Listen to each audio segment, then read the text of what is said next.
NDA मध्ये 90% students fail होतात. Right. ते का? याचं कारणच सांगतो मी तुम्हाला. कारण डिफेन्समध्ये करिअर करायचं आहे हं, अशी भूमिका असणारे बरेच विद्यार्थी अपिअर होतात हं. मित्राचं बघून हां. किंवा एखादी मूव्ही बघून. हं.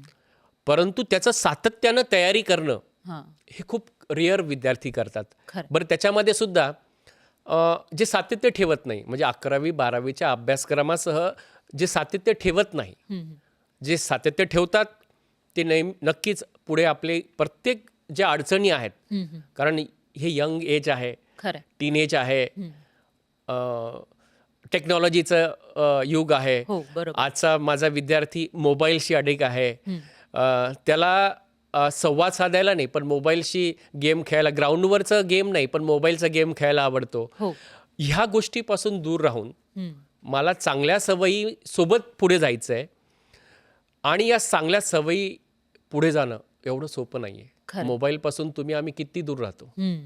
आणि आपण विद्यार्थ्यांकडून मात्र मुलांकडून अपेक्षा ठेवतो. खरं.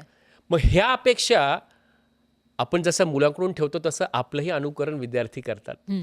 परंतु जे विद्यार्थी हे स्वतःला एक चांगल्या करिअरसाठी झोकून देतात, हं, हं. सातत्य ठेवतात, मेहनत करतात, जिद्द ठेवतात, हं. ते नक्कीच अशासारख्या परीक्षेमध्येच यशस्वी होतात. हं. त्याचं कारण असं की जसं तो डिफेन्स करिअर अकॅडमीमध्ये आला आणि 11वी-12वीत त्यांचं जे एक कल्चर बनतं, स्वतःचं एक व्यक्तिमत्व बनत चालतं, स्वतःच्या सवयी बनत जात्या. सकाळी लवकर उठणं, हां. रोज सकाळी 45 मिनटं फिजिकल PT करणं, रोज संध्याकाळी त्यांना एक 1 आवर 1 घंटा त्यांना टीम्स गेम्स, इंडिव्हिज्युअल गेम्स खेळायला मिळतात. म्हणजे स्पोर्ट्समनशिप वाढते, टीम स्पिरिट वाढतं, म्हणजे त्याचं व्यक्तिमत्व हळूहळू डेव्हलप होत जातं. खरं. अशा प्रकारे जे सातत्य ठेवणारे विद्यार्थी आहेत, म्हणजे फिजिकलसाठी, स्वतःचे कौशल्य डेव्हलप करण्यासाठी, हं, हं. त्याचप्रमाणे आपल्या अकॅडमिकवरती पण फोकस करणार, हं. अकॅडमिकली आपलं फोकस करणार. आणि याच्या अकॅडमिकमध्ये आपल्या ज्या परीक्षा आहे, NDAचं मर्म काय आहे, किंवा NDAमध्ये किंवा सैन्यात अधिकारी होण्याचं जे मुख्य मर्म म्हणजे 2 त्या ठिकाणी अपॉर्च्युनिटी आहे. हां. एक आहे NDA हां. आणि दुसरं आहे अधिकारी होण्यासाठी टेक्निकल एंट्री, इंडियन आर्मीची टेक्निकल एंट्री आणि इंडियन नेव्हीची टेक्निकल एंट्री.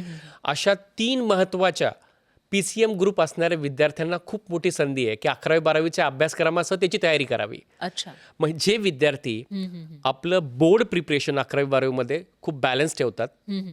म्हणजे चांगल्या पद्धतीने प्रिपरेशन करतात, अच्छा. त्यासोबतच NDAचा जो अभ्यासक्रम आहे, हं. या अभ्यासक्रम याच्यामध्ये जर सातत्य ठेवलं, हं.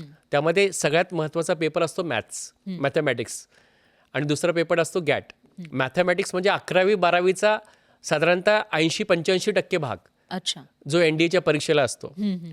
आणि यामध्ये प्रामुख्याने NDAची जी परीक्षा असते ती UPSC कंडक्ट करते. सर्वात कमी वयामध्ये UPSC कोणती परीक्षा कंडक्ट करते ते NDAची. अच्छा. 16.5 वयामध्ये ती परीक्षा देता येते. हं. आणि ह्या परीक्षेला अपेक्षित काय आहे की तुम्ही 11-12चं जे मॅथ्स आहे, 120 क्वेश्चन असतात. हां. तो 120 क्वेश्चन पैकी आपण ज्याचा जो क्रायटेरिया ठरलेला आहे, मिनिमम 50 to 60 क्वेश्चन हे सॉल्व ॲक्युरेट केलेच पाहिजे. अच्छा. याच्यामध्ये निगेटिव्ह मार्किंग आहे. हं. मग जो विद्यार्थी रेग्युलर प्रॅक्टिस करतो, जसं आपण आपल्या संस्थेमध्ये दर महिन्याला 900 मार्काची परीक्षा घेतो, अच्छा. मग अशा प्रकारची जो प्रॅक्टिस करतो त्याला ती परीक्षा सोपी जाईल. ओके. जो प्रॅक्टिस करणार नाही, कारण तुम्हाला वेळ हा खूप लिमिटेड आहे, हं. म्हणजे 2.5 तासामध्ये तुम्हाला 120 प्रश्न सॉल्व करायचे. हं. बरोबर. It's a tough. खरं. आणि त्यात तुमचे ॲक्युरेट क्वेश्चन आले पाहिजे. नाहीतर म्हणजे negative. 120 पैकी 50 ते 55 प्रश्न किंवा 60 प्रश्न. दुसरा पेपर असतो गॅट, जनरल ॲबिलिटी टेस्ट, जी की 600 मार्काचा आहे अच्छा. आणि 150 प्रश्न आहे. आणि 150 प्रश्नाचा आपण जर विचार केला तर 200 मार्क इंग्रजी objective English, okay. 200 mark science आणि 200 मार्क सोशल सायन्स. अच्छा. आता सायन्सचे विद्यार्थी मोस्टली बाहेर काय करतात, सोशल सायन्सकडे लक्ष दिलं जात नाही किंवा ऑब्जेक्टिव्ह इंग्लिशकडे लक्ष दिलं जात नाही, ते फक्त फिजिक्स केमिस्ट्री करतात. मग अशा विद्यार्थ्यांना ते टफ जातं. तो विद्यार्थी मग रिटर्न एक्झाममध्ये सहज क्वालिफाय होतो. अच्छा. पण SSB थोडंसं वेगळं आहे. आणि सगळ्यात क्रिटिकल भाग जो तुम्ही म्हटलं की 90% मुलं फेल कुठे होतात, ते होतात इंटरव्ह्यूमध्ये. अच्छा. इंटरव्ह्यूमध्ये होण्याचं कारण असं हां. की त्या ठिकाणी मी म्हणतो हा सगळ्यात टफेस्ट असं हा इंटरव्ह्यू असतो. ओके. 5 days म्हणजे एखाद्याला कलेक्टर व्हायचं आहे, हं. कलेक्टर होण्यासाठीचा किंवा SP होण्यासाठीचा इंटरव्ह्यू जो असतो तो अर्ध्या तासाचा असतो किंवा हो. पाऊण तासाचा असेल. बरोबर. पण सैन्यात अधिकारी व्हायचं असेल तर त्या उमेदवाराला 5 डेज इंटरव्ह्यूमधून जावं लागतं. त्याला सर्व्हिस सिलेक्शन बोर्ड इंटरव्ह्यू म्हणतात. अच्छा, मग त्याची तयारी तुम्ही कशी करून येस, घेता? डेफिनेटली. तर सर्व्हिस सिलेक्शन बोर्ड मध्ये जो इंटरव्ह्यू होतो त्याच्यामध्ये प्रामुख्यानं 2 पार्ट असतात. एक असतं स्क्रीनिंग टेस्ट आणि दुसरं असतं मेन SSB. अच्छा. आणि याच्यामध्ये जे असेसमेंट होतं हे 5 डेज चालतं. आणि हे गरजेचं काय आहे? त्याचं कारण असं की उद्या हे जे उमेदवार SSBला येतात यांच्या खांद्यावरती देशाची सुरक्षेचा जिम्मेदारी असणार आहे. हो. त्यामुळे तेवढेच ते सक्षम असले पाहिजे. म्हणजे कोणत्याही बिकट परिस्थितीमध्ये त्यांनी बॅलन्स असा निर्णय घेता आला पाहिजे. खरं. त्यामुळेच ही जी SSB असते ही खऱ्या अर्थानं व्यक्तिमत्वाची चाचणी आहे. म्हणजे हे व्यक्तिमत्वाचं टेस्टिंग आहे. खरं.